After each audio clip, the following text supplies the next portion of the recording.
This is essay number 4 on the race of man from Cain to Noah. Now remember where we are, and I hope you have all of these that you can listen to them. So sit back now and be my guest. 3 essays have preceded this one, so we're entering number 4. The prior 3 in order were the creation of planet Earth, the creation of the first pair, Adam and Eve, and the fall and expulsion from paradise. We're familiar with the term Toldot, the books of the generation. The book of Genesis follows these generations. When we arrive at chapter 11, we encounter Abraham and follow his sons throughout the remaining part of the book. Basically, Isaac, Jacob, and Joseph. He is the main line, yet there are other lapidary lines that cut in, such as Esau and Ishmael, and the other sons of Abraham by Keturah. Our study, however, in these issues are designed to follow the line of Adam up until we meet Abraham. From the creation of Adam on the 6th day of creation until Abraham, the high point is the flood and Noah. Noah then is, we might say, the watershed. Before him we refer to the people in times as primeval. With the exception of him and his 3 sons and the 4 wives, that old primeval world perished. What Moses tells us here in these first 9 chapters is all the authentic history we have. Myths do abound. All people around the world have them and tell of them and cherish them, and every age added to them until they are blown out of proportion. Yet a close understanding of the account of Moses brings a little understanding truth or underlying truth to their surface. We are ready to start with chapter 5, verse 1, with the term book added to the word generation. The family of Adam and Eve had expanded to such proportions, it now takes a book to contain all the family heads. As the race expands, the book gives ways to registrars. Before we look into the book of Adam, turn to the first book of Chronicles. At this place we are removed thousands of years from Adam's original creation. The compiler of these accounts, that is, in Chronicles, was probably Ezra, after the return from Babylonian captivity in 536 BC. The occasion of these records was the attempt of Ezra to restore the Jewish worship after King Cyrus of the Medes and the Persians permitted the Jews to return to Palestine. Ezra was attempting to establish a legitimate priesthood which necessitated family records. All priests had to be of the tribe of Levi, so here in Chronicles are 9 long chapters of generations. Chapter 5 of Genesis, our starting point, lists the names and ages of 10 generations from Adam to Noah. Don't forget, this, however, was the primary line running through Seth. There was a collateral line, which ran through Cain. The 2 lines are known as sons of God and sons of man.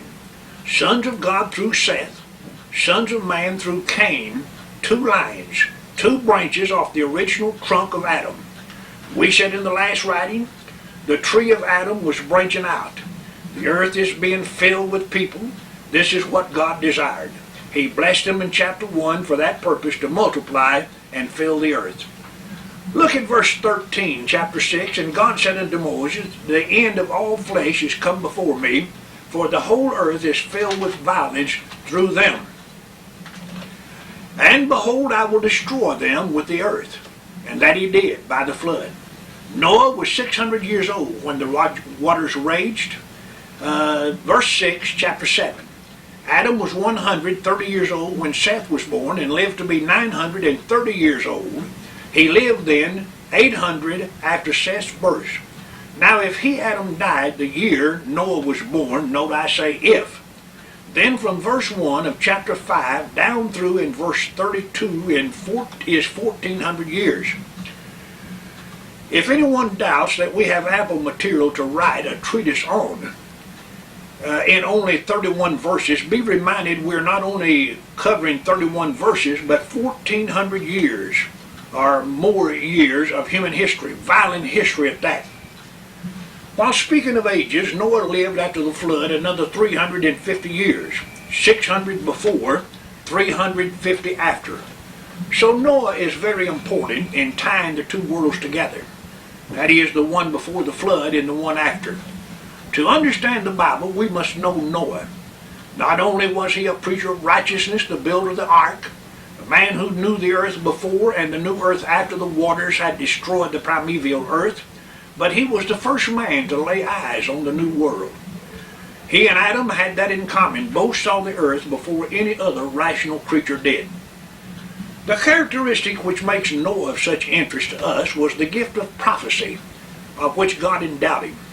Without those three short verses, 25, 6, and 7 of chapter 9, we would be lost in our attempt to understand and make sense of our world. But the Bible would also close its pages to us in addition. The study of history can be compared to a road one passes over as he moves from one location to another. And to assure ourselves we're not lost or not liable to get lost, we must keep clearly in sight the starting point and exactly where we are headed.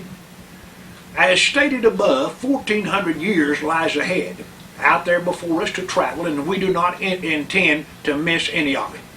But if we get lost and confused, we will. We must be cautious, extremely cautious. Adam and Eve were driven from the garden in Eden because they failed to obey Jehovah relative to the eating of the forbidden fruit of the tree of the knowledge of good and evil. A big mistake it was, but not insurmountable. It was not unget-overable. They bore its scar throughout their long lives. They were blessed with a large family, both sons and daughters, a number of which proved to be notorious. We all know the term notorious means well known or publicly discussed. They were then and even today, the family of Adam and Eve was continually and often discussed. Their family tree reads like a huge hoo-hoos, divided into two sections, those notoriously good and those notoriously bad. Too often we overly focus on the bad, but may I list a few of the better ones? Seth, Enoch, Noah, Abraham, Isaac, Jacob, Moses, David, and Jesus the Christ. These are a sample of the sons and grandsons of whom Eve could boast. I'm aware of others' names, Nero, Hitler, Stalin, Mao, Attila, or lesser lights like Dylan or Manson. But as stars are light bearers, they fade into nothing when placed alongside the sun. So these two, when listed beside those great sons of Eve. After she lost Abel in that tragic event, another son, Seth, arrived. He was good, grew up to be an outstanding man and father of upright, decent, God-fearing men. Men of conviction, religious and concerned with others. A number of them were preachers, had insight into world trends, and gave their time and lives attempting to teach others of their folly and foolishness and leaving Jehovah out of their lives.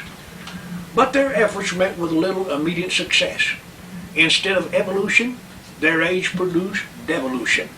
Not regeneration, but degeneration. And the world rolled downward toward decay and destruction. It destroyed itself, the world did. 1400 years is a long time, but a vehicle can only run so long on fumes, and they finally ended. Here then is the extent of this essay, all downhill until it ends in the pits of hell, the flood, total, universal destruction of that primeval people and age. Necessary it is to keep both the start and the finish lines before us every step of the way. Genesis chapter 5 verse 1 to Genesis chapter 6 verse 9. 40 verses total. Don't forget the generations, that is the Toldot, family tree, records of families. Verse 9 of chapter 6, Moses starts another series. So we encounter three, Adam, Seth, and Noah. There are a number of items we could focus on, since, however, the term primeval, or prehistoric, or old world, continues to inject themselves in our study. They demand special attention. What exactly do they mean? Or, better yet, how much time must be allotted to them? Whatever the amount, it starts with creation and ends with a flood. Here, then, is both. The study of time is chronology, the fixing of dates and proper sequence. And it's here too many cringe, cower down, throw up their hands and shout, I can't remember those old dates, and to be honest, I'm not interested in them. That poses a challenge to this essay, and one we'll attempt to remove. I lay the blame not on dates, but teachers who apparently don't care any more about them than those they attempt to teach. Here lies the difficulty. But I like them, understand their importance, and thrill when my readers too understand their use. I don't suppose there's any other subject as often and widely discussed today as how old this planet is. We hear it on television, radio, we read it in magazines and newspapers. The classrooms and halls of our colleges and universities and public grade schools ring with it. Books by the millions are rolling off the press around the world at this very hour trying to tell us how old planet Earth is. Our concern does not stop with it. We have gone out into the cosmos and are digging around and disturbing the surface of other planets trying to figure out the riddle of creation. Amazing. Amazing indeed. And we are so presumptuous to say we're not interested in dates? Pshaw. Tell it to somebody else. I don't believe it. Before now we attack the ages of these 10 patriarchs, look at verse 2. Male and female created he them, and blessed them, and called their name Adam. Both Adam and Eve were created day 6 of the creative week. Adam, however, was created or made before Eve outside the garden, she in the garden. He was formed of the earth, she of Adam's flesh and bone. It took both of them to constitute a completed man, a whole man, Adam. Don't forget the word Adam simply means man. Up to the point we have made Adam, until she was made, Adam was incomplete, one half of what God planned. The two of them two halves were necessary before the completed man appeared. Hence the statement of Moses, and called their name Adam. So this verse reverts back to verse 27 of chapter 1, also verse 7 of chapter 2. Moses is tying the documents together as we do when gliding from one paragraph to another. Without it, there would be no smoothness of composition. He started and starts with the origin of Adam and jumps 130 years until the next event in his life he sets about to delineate. That's the birth of Seth. This document he follows, and the material of this essay, deals with the race of man up and to including Noah. The title of this work starts with Cain and continues to Noah. We could have correctly substituted Seth and eliminated Cain, but it was the line of Cain which finally dominated and prevailed, bringing on the world's destruction. So the title. We meet the descendants of Cain in chapter 4, starting the line with Cain and ending with Lamech. The Adam line through Seth also terminated with a Lamech, but a different Lamech, the father of Noah. Don't confuse the two. Here are the names of 10 patriarchs: Adam, Seth, Enosh, Kenan, Mahalalel, Jared, Enoch, Methuselah, Lamech, Noah. These are called sons of God. But the other line running parallel are Cain, Enoch, Irad, Mehujael, Methuselah, Lamech. They are known as sons of man. Don't confuse and lose sight of who these names are and who they represent. They are heads of families, not kings, like a list of Roman Caesars. This thought will be expanded later. Also imagine them as progenitors from whom millions and possibly billions of people descended. Stay behind Moses. Do not jump ahead. Be content to follow. Let him lead. He has a definite goal before him. We must permit him to wade through mountains of material as he strives to reach it. These God-fearing people were not modern-day do-gooders who closed their eyes to the conditions of their world. They were well aware of the arbitrariness of the age, and through faith and hope they looked and longed for that promised seed of Eve, who was destined to bruise the serpent's head. Hear the words of Lamech, the father of Noah, when that son was born. This same shall comfort us in our work, and in the toil of our hands, which cometh because of the ground which Jehovah hath cursed. Verse 29, chapter 5. The statement no doubt carries a deeper meaning than the surface reading of it alone. The curse of Adam was the curse of the earth. It refused to respond to the work of man's labor, and was the only source of man's daily sustenances. Times were hard and getting worse every age, every generation. The number 10 carries throughout the Bible the idea of completeness. Here is the beginning of the 10th generation, and Lamech appears to be saying things cannot continue in this state of affair. They must get better, or all is lost. At this juncture, I venture two suppositions without any attempt to substantiate either. I will subsequently. First, man up to this stage, I refer to the sons of God, those God-fearing, God-respecting people trying to heed and follow God's teaching, were vegetarians and did not consume animal flesh. And number two, at this time, before the flood, the earth was a solid piece of dirt or soil, surrounded completely by the ocean. No individual continents yet. When Jehovah brought on the flood, he had two objectives, both man and the earth. Read verse 13, chapter 6. The earth is filled with violence through them, and behold, I will destroy them with the earth. Note them, mankind and earth, both of them, not just man off the earth, both of them together. But that is why I beg for patience until the next essay on the flood. The earth and Adam, man, cannot be separated. His mother was earth. There is conjugality, a relationship not to be overlooked. If Cain was a fratricide when he murdered his brother Abel, what is man when he harms, abuses, and kills his mother? Could we call that mothercide? I'm convinced of this matter. The relationship God intended to exist between earth and man has not been given the attention it deserves. In the outside, I emphasize the unity between the parties, earth, heaven, plants, animals, and man. Chapter 1 of Genesis presents the creation of a wonderfully designed and made machine, one connected with the heaven of heavens, the Ophiuchus, or the navel to which the umbilical cord was connected or joined. This is not new nor novel thinking. Both pre- and post-flood people believe it, and the idea underlying the power of nationalism, the power behind wars, the very fuel which feeds them, is that idea. Study carefully the dream of Jacob the night he spent outside the walls of Bethel, the old city of Luz, and watch those angels as they both descended and ascended upon what we teach our little folks as Jacob's ladder. Sure, there was a passageway originally between heaven and this earth. The Bible knows it as the Garden of Eden.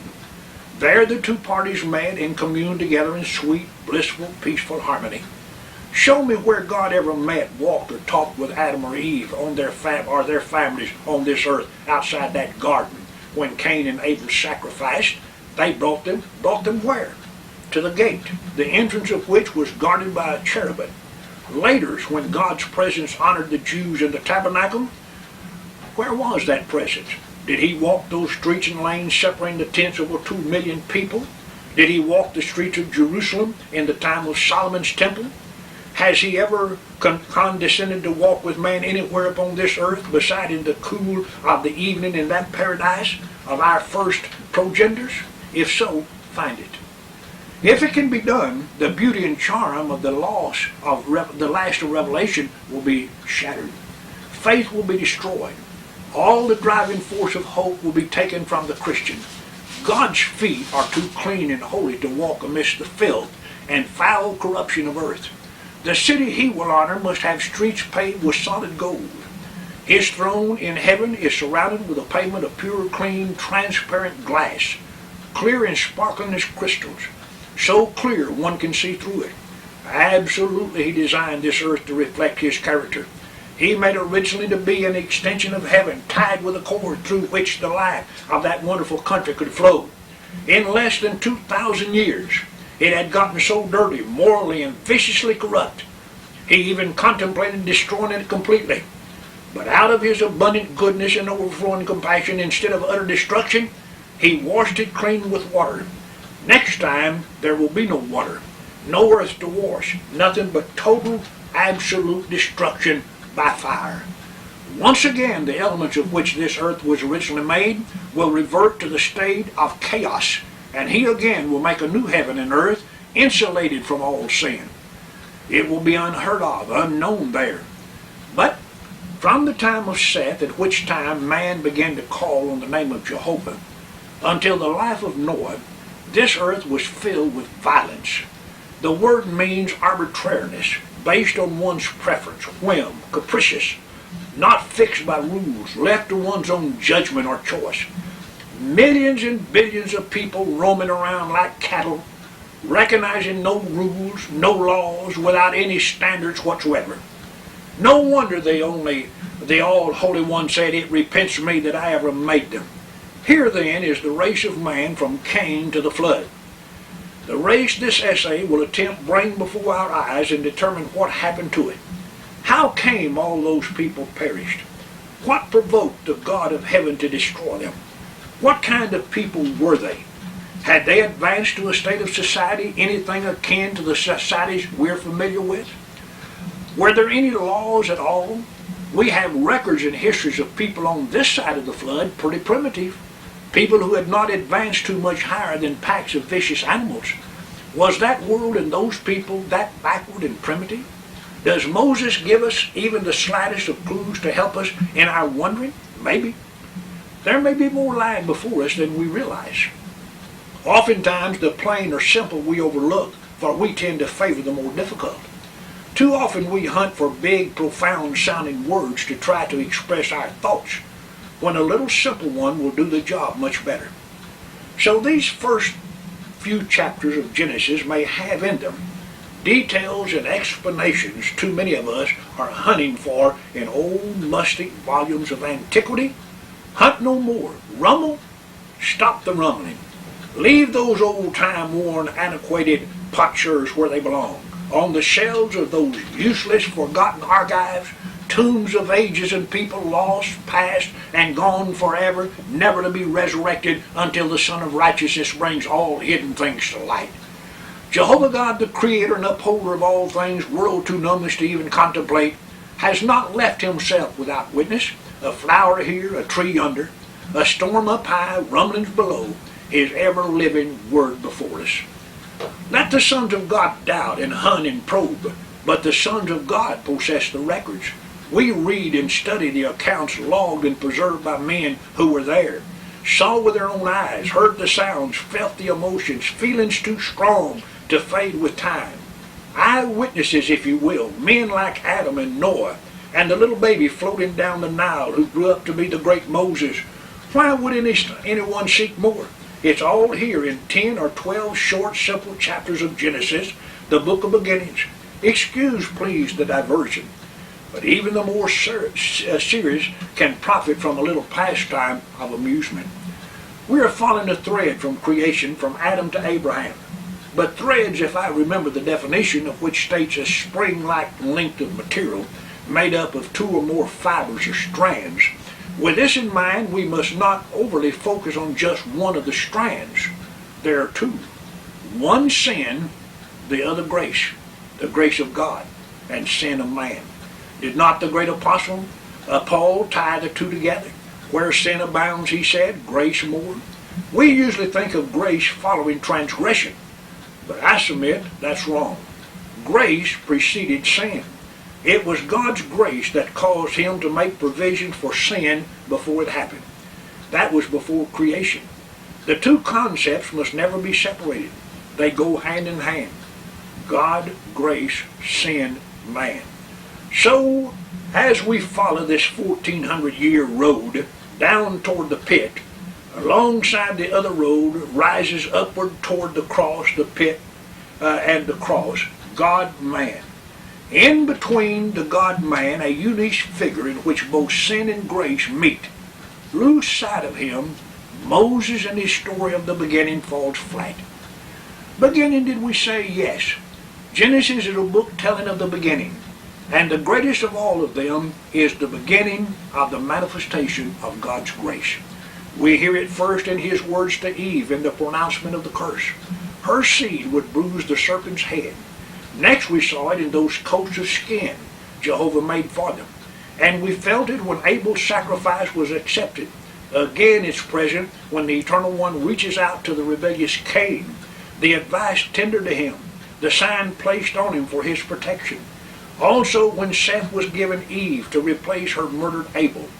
Had he not been, the reference or promise concerning her seed bruising the serpent's head would have failed.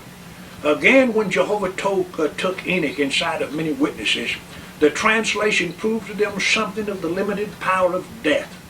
That death was not supreme, not the ultimate. I'll not talk of Noah and the salvation of those righteous persons. It is yet to come. The thread we follow, then, has more than one fiber or strand. Grace is then, if I may venture another figure, the lights evenly spaced along the shoulders of an otherwise dark and dismal road, which runs down toward the flood, the outward manifestation of the inward working of God's attitude toward sin and the unrestrained lives of his creatures: Adam, Seth, Enosh, Canaan, Mahalalel, Jared, Enoch, Methuselah, Lamech, and Noah. 10 bright lights, beacons shining through the fog, darkness, gloom of years of disappointment to God, and helping us thousands of years removed from that age to understand what one, as we are wont to say, little insignificant act of eating some kind of forbidden fruit caused. Forget the fruit. Focus on the violation of a positive command. In one word, disobedience. If we fail to grasp this point, the story is pointless. The purpose of an essay is provocative. The design to stimulate, to provoke thought, to activate the mind and raise questions. Such is the charm of this literary form. I'm satisfied, as I pause occasionally and survey the material introduced, that the borders are pretty well established. The extent of pace allotted is before them. As stated a number of times up to this point, Moses was a master storyteller. We see the length and breadth, the size of his canvas. The outline is plain. His picture contains the earth, the skies, creatures of all kinds, divers classes of people. These are couched in and clothed with intangible qualities, qualities beyond sensory experiences, only in thought, the realm of mental perception, the world of the mental and moral philosopher, qualities such as love, hate, envy, jealousy, right, wrong, sin, righteousness, relationships, actual spatial distances between tangible, real objects. Here is the power of colors, a certain blend, a unique shade to enhance the primary ones and fuse them unperceptibly. Artists are skilled in the use of colors. So Moses, aided and guided by the Holy Spirit, a skilled craftsman he was. But we as readers must bring before his work a sense of appreciation of his craft. Otherwise we will simply stand and gaze with no empathy, flow of emotions between the two of us. This, I think, is what's happening in too many of us as we approach this section of the Bible. The word empathy is interesting. It's the ability to translate, to project, especially feelings and emotions, the blending of personalities or attributes of objects with feelings and emotions of oneself. These first 11 chapters of Genesis are filled with people, real flesh and blood people, over 2,000 years of them, as diverse as people today. They were God's people. He loved them and cared for them and showed them he did. But all of them were not like Jehovah. They did not reciprocate. As a matter of fact, they grew to deny his very existence, push him completely out of their minds. When that happened, they became senseless. That's what he called them. I think in a prior essay we referred to them as hollow shells, plastic statues, with a likeness of him but no image. But there were a few who called on his name. It was at that point the line actually split, divided into two, thereafter known as sons of man and sons of God. They were the first sons of man Moses introduces us to. They came through Cain. They were not dull, nor devoid of interest. They took a lively interest in the world, made useful contributions that even God's sons used to profit. It was those people work was classified and systematized, and I may say specialized. They were satisfied with each other, divided and established clans, and both cooperated and competed among themselves. The women folk took pride in their looks and developed a liking for pretty and bright color.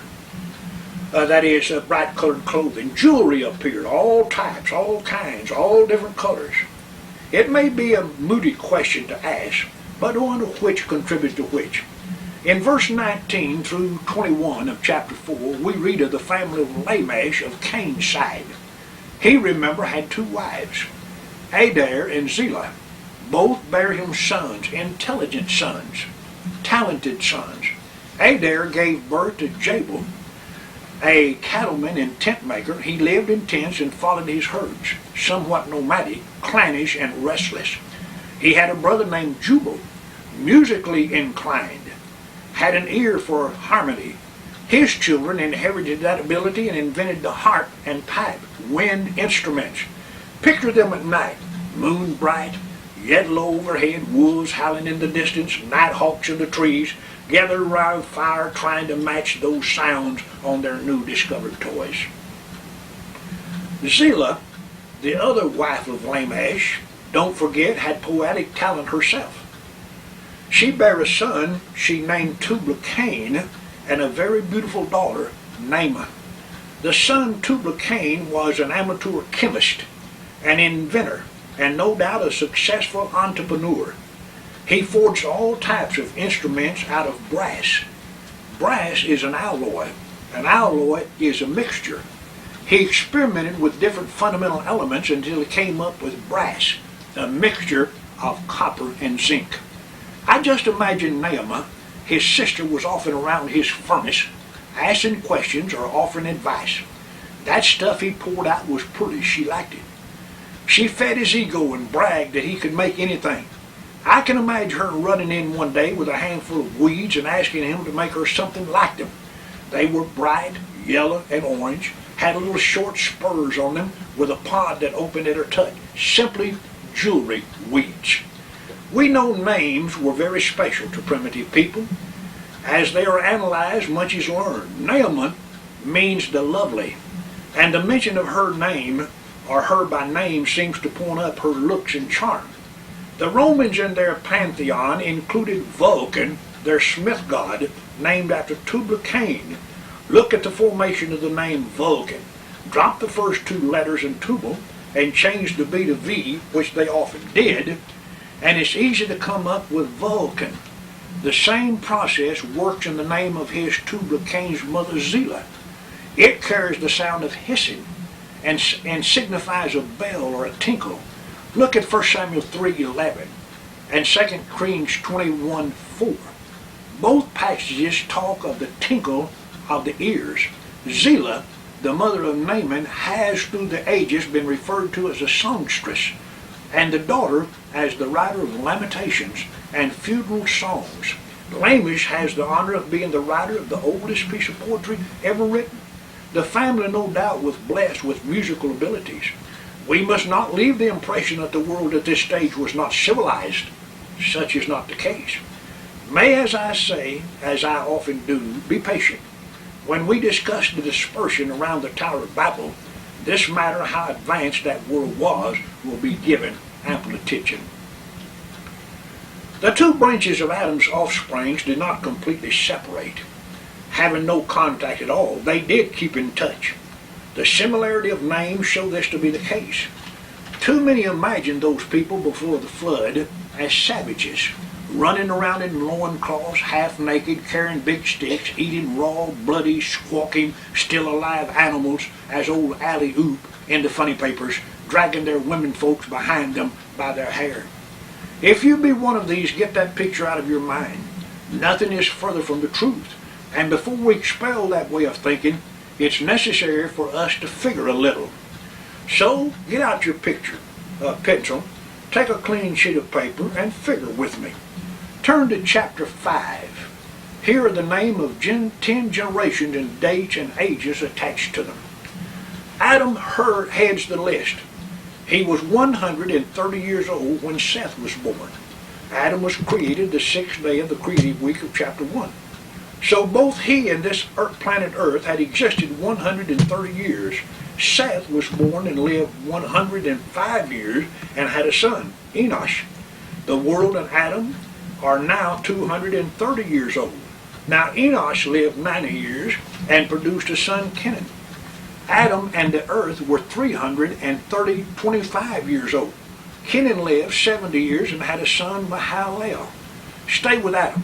He now is 395 years old. Mahalalel lived 65 years when his wife bore him a son, Jared. Adam at this point was 460 years old. Jared married and when 162 years was blessed with a son Enosh. Adam is now 622 years old. This great Enosh lived 65 years and began a son Methuselah. Adam at this point of time, the oldest man to ever live, was 687, as we would say, getting up in years. Methuselah was 187 years when Lamech, his son, was born. At this birth, Adam was 874 years old. Lamech was the father of Noah, who was born when he was 182 years old, but Adam died when he was 930 years old. He therefore died 126 years before Noah was born. Noah lived 600 years before the flood. Chapter 7, verse 6. Adam therefore died 726 years before the flood. But Adam was 930 years when he did die. So add the two numbers together and we know then the world, the planet, the earth had existed for 1656 years, at which time God destroyed it.